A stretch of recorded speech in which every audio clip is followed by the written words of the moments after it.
The NBA and the Players Association came to an agreement just after midnight last night on the financial parameters of next season.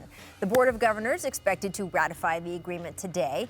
So here's the details. Free agency is going to start on November 20th at 6 o'clock Eastern.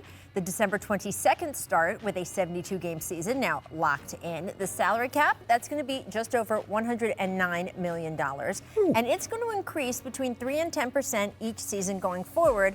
That gives teams the ability to plan. Plus, the salary escrow will not exceed 20% and is going to get spread out for potentially 2 more seasons after this year to accommodate the loss of revenue. Remember, the owners were initially looking for 40% all in 1 year, and guys were like, I don't want you to take half my salary next season. So they're going to get the same amount of money, just spread it out over the next 3 years. There's also a luxury tax adjustment. We'll get to that later in the show.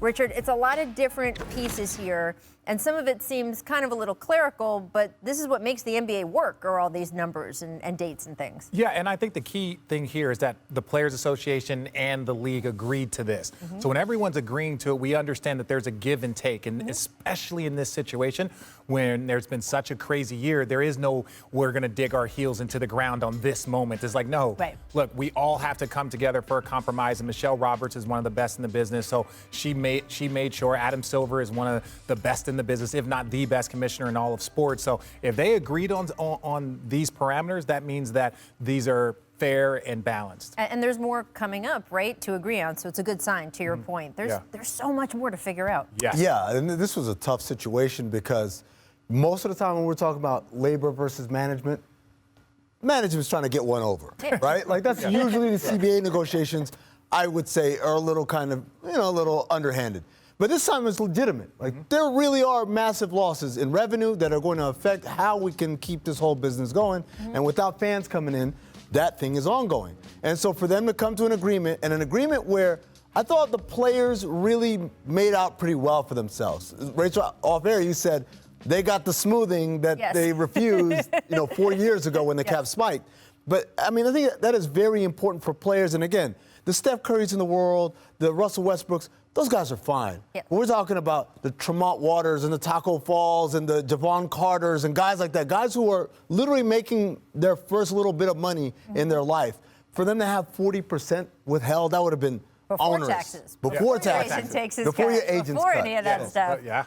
Absolutely. Now, the part of this agreement that I'm still waiting to see is what they're going to do for health protocols. And we saw this with the bubble, right? They came up with the playoff format in which teams would be invited before they released the health protocols, in part because they are so complicated and take so long to work out every detail. Just because they came last didn't mean that they used the least care. Richard, you and I were in the bubble. There were a lot of them, and guess what? They worked. That being said, this is not a bubble, and so I will just keep saying that there are going to be positive tests. This is going to be harder than the NFL or Major League Baseball because you are playing indoors. You are trying to play multiple games a week as opposed to having a 6-day break like NFL teams do to figure out if they have a positive test, if it's spread. This is 3 or 4 games a week, and it is indoors, and guys on top of each other. It's going to be... It's not going to... I think that was key to getting started early and saying you're going to play 72 games. Realistically, you know that there is not going to be one single team that probably completes all 72 games, whether it's a pause, some sort of like rescheduling.